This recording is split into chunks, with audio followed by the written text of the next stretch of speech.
Hello student, study corner में आपका स्वागत करती हूँ। प्रस्तुत है गिरधर की कुंडलियाँ।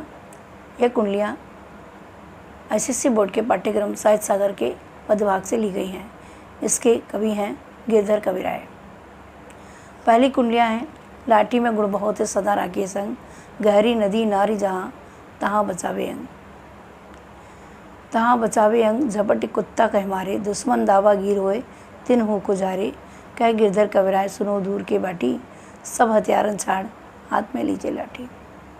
तो गिरधर कविराय कहते हैं कि लाठी में बहुत से गुण हैं, इसलिए हमेशा यात्रा करते समय अपने साथ में रखनी चाहिए।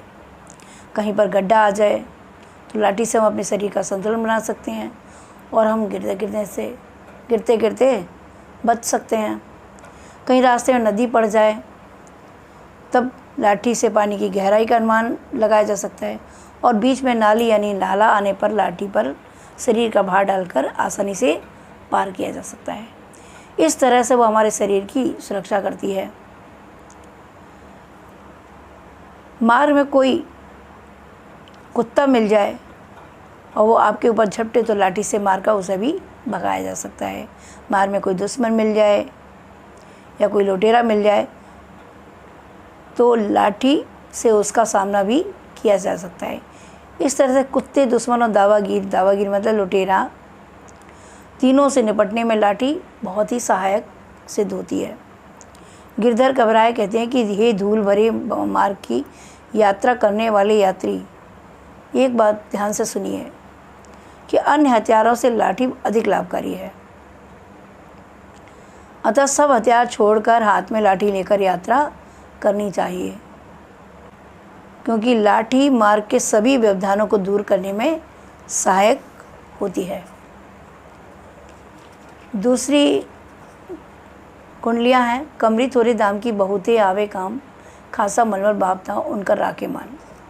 उनका राखे मान बंद जय आड़े आवे, बकुचा बांधे मोट रात को झार बिछावे। क्या गिरधर कविराय मिलत है थोड़े दमरी, सब दिन राखे साथ बड़ी मर्यादा कमरी। तो कवि ने कमरी के यानी कंबल के गुणों का बखान करते हुए इसकी चर्चा की है। कवि कहते हैं कि कमरी बहुत ही थोड़े पैसों में मिल जाती है, मतलब बहुत से थोड़े दाम में मिलती है। कमरी यानी कंबल, पतला कंबल जो हाथ का बना हुआ साधारण सा कंबल, थोड़े दाम माने कम मूल्य की, लेकिन उसके फ़ायदे बहुत हैं। घर में भी और यात्रा करते समय भी बहुत काम आती है। खासा मलमल और बाफ्ता, खासा माने उत्तम प्रकार का कपड़ा और मलमल मतलब रेशमी, बाफ्ता माने महंगा वस्त्र। तो खासा मलमल और बाफ्ता जैसे मूल्यवान कपड़ों की धूल, पानी आदि से उनकी रक्षा भी कमरी में लपेटकर हो सकती है और उसे कपड़ों को उसमें बांधकर गठरी भी बनाई जा सकती है। उसे आसानी से ले जाया भी जा सकता है और रास्ते में अगर रात्रि पड़ जाए या रात्रि में रुकना पड़े तो उसे झाड़कर हम बिछाने के काम में भी ले सकते हैं। गिरधर कविराय कहते हैं कि कमरी बहुत ही सस्ती मिल जाती है, बहुत ही थोड़े दाम की मिलती है। उसे हमेशा अपने साथ रखना चाहिए, क्योंकि ये हमारा मान रखती है, ये हर तरह से हमारा मान रखती है।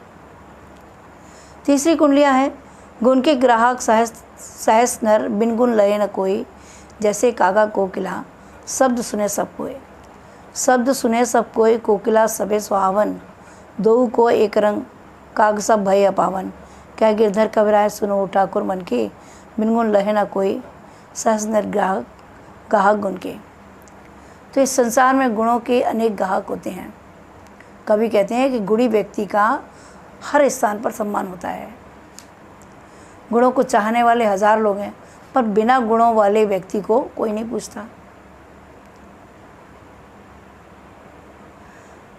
कवि ने कौए और कोयल के उदाहरण से अपनी बात को समझाते हुए कहा है, कौए और कोयल की आवाज़ सब लोग सुनते हैं,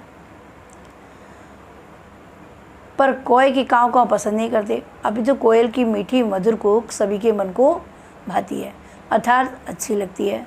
दोनों का रंग भी एक जैसा होता है, परंतु कवि के अनुसार कौआ हर तरह से अपवित्र है, क्योंकि उसकी काँव काँव वाली कर्कश आवाज़ किसी को अच्छी नहीं लगती। गिरधर कविराय कहते हैं कि हे स्वयं को श्रेष्ठ समझने वालों, सुनो, हम स्वयं पर कितना भी अभिमान कर लें, पर समाज में कद्र केवल हमारे गुणों की होती है, रूप रंग की नहीं, क्योंकि गुण स्थायी होते हैं और रूप रंग नश्वर है। बिना गुणों के कोई हमारा सम्मान नहीं करता, हमें नहीं चाहता। हाँ, गुणी व्यक्ति को चाहने वाले हजारों व्यक्ति हैं। चौथी कुंडलियाँ हैं साई सब संसार में मतलब का व्यवहार, जब लग पैसा गांठ में तब लग ताको यार, तब लग ताको यार, यार संगी संग डोले, पैसा रहे ना पास यार मुख से नहीं बोले। क्या गिरधर कविराय जगत यही लेखा भाई, करत बेगरजी प्रीति यार बिरला कोई साई। तो कवि गिरधर कहते कि संसार में मतलब का व्यवहार है। यहाँ हर व्यक्ति स्वार्थी है। जिसके जेब में पैसे हैं मतलब धन दौलत है, उसके अनेकों मित्र होते हैं, अनेकों मित्र बन जाते हैं। और पैसे वाले व्यक्ति को यह एहसास दिलाते हैं कि वे ही उनके सच्चे मित्र हैं। जब तक जेब में पैसे हैं तब तक मित्र एक पल के लिए भी साथ नहीं छोड़ते, मतलब साथ साथ रहते हैं। और पैसे समाप्त होते ही मित्रता भी समाप्त हो जाती है, सभी मित्र किनारा कर लेते हैं। और तो मुख से सूखी बोलचाल भी नहीं करते, मतलब मुख से बोलना भी ठीक से बात भी नहीं करते, बोलचाल भी नहीं करते। गिरधर कविराय कहते कि संसार का यही व्यवहार है, यही नियम है। संसार का पूरा व्यवहार स्वार्थ से शुरू होता है और उसी पर उसका अंत होता है। इस संसार में ऐसे व्यक्ति बहुत कम हैं जो बिना स्वार्थ के मित्रता करते रहें, मतलब करते हों। पांचवी कुंडलियाँ हैं रहिए लटपट काट दिन, बर घामे माँ सोए, छाना बाकी बैठिए जो तरु पत्रो होए। जो तरु पत्र होए एक दिन धोखा देहे, जा दिन बहे ब्यारी टूटे तब जर से जेहे। कह गिरधर कविराय छाव मोटे की गई है, पाती सब झर जाए तो छाया में रहिए। तो कवि कहते हैं कि जीवन में सुख दुख सहते हुए किसी भी प्रकार जीवन व्यतीत कर लो, धूप सहन कर लो या धूप में सो लो, पर उस पेड़ की छाया में कभी नहीं बैठना चाहिए जो पेड़ पतला हो अर्थात कमज़ोर हो, क्योंकि पतला पेड़ एक दिन अवश्य ही धोखा देगा। जिस दिन तेज़ हवा चलेगी अर्थात आंधी आने पर वह पेड़ टूट ही नहीं जाएगा, फिर तो जड़ से भी उखड़ जाएगा। तो कवि गिरधर कविराय कहते हैं कि हमें मोटे पेड़ का सहारा लेना चाहिए, जो आंधी आने पर स्वयं को सुरक्षित रख सकेगा, भले ही उसके पत्ते झड़ जाएं, पर उसका मजबूत तना और डालियाँ सुरक्षित रहेंगी। अतः हमें मौजूद पेड़ की छाया में ही रहना चाहिए। पेड़ के उदाहरण से हमें कवि ये समझाना चाहते हैं कि हमें समर्थ का आश्रय लेना चाहिए, अर्थात सबल व्यक्ति का सहारा लेना चाहिए। निर्बल व्यक्ति मुसीबत आने पर अपनी ही रक्षा नहीं कर पाएगा, फिर वह हमारी रक्षा कैसे कर सकेगा। सबल व्यक्ति अनेक कष्ट झेलकर भी सुरक्षित रहता है और उसके सहारे हम भी सुरक्षित रहेंगे। छठवीं कुंडलियाँ हैं पानी बाड़े नाम में घर में बाड़े दाम, दो हाथ उलीचिए यही सयानो काम। यही सयानो काम राम को सुमिरन कीजिए, पर स्वार्थ के काज शीस आगे धर दीजिए। कह गिरधर कविराय बड़ेन की यही बानी, चलिए चाल सुचाल राखिए अपना पानी। परोपकार के महत्व को समझाते हुए कवि कहते हैं कि यदि हमारे पास धन अधिक बढ़ जाए तो हमें उसे परोपकार के कार्यों में लगाना चाहिए। जिस तरह नाव में यदि पानी भर जाए तो दोनों हाथों से पानी बाहर निकालना चाहिए, वरना नाव डूब जाएगी। उसी प्रकार यदि घर में बहुत धन आ जाए तो दान पुण्य भी दिल खोल के करना चाहिए, मतलब जी खोल कर करना चाहिए, पूरे मन से करना चाहिए। सज्जन तथा बुद्धिमान व्यक्तियों के लिए यही उचित है। हमें भगवान का भजन भी करना चाहिए और दूसरों की भलाई के लिए कार्य करना चाहिए। परोपकार के लिए अपना जीवन तक भी देना पड़े तो कम है। गिरधर कविराय कहते हैं कि हमारे बड़ों ने हमें यही सीख दी है कि हमें हमेशा सही मार्ग पर चलते हुए अपना सम्मान बनाए रखना चाहिए। सातवीं कुंडलियाँ हैं राजा के दरबार में जय सम्या पाए, साईं तहाँ न बैठिए जहाँ को दे उठाए।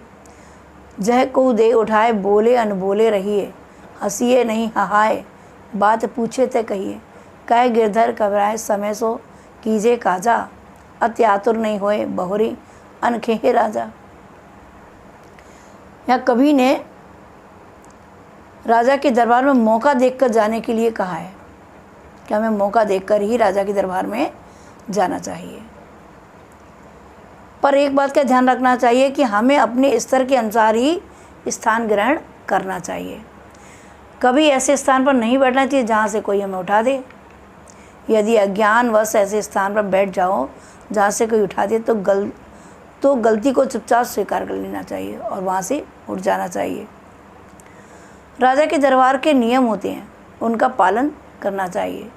अनावश्यक नहीं बोलना चाहिए, ज़ोर ज़ोर से नहीं हंसना चाहिए। जब कोई बात पूछी जाए तभी उसका उत्तर देना चाहिए। यही शालीनता है, नम्रता है। कभी कहते हैं कि अधिक उतावला भी नहीं होना चाहिए और सभी काम समय पर करना चाहिए। अगर अधिक उतावला हो जाओगे तो हो सकता है राजा आपसे क्रोधित हो जाए।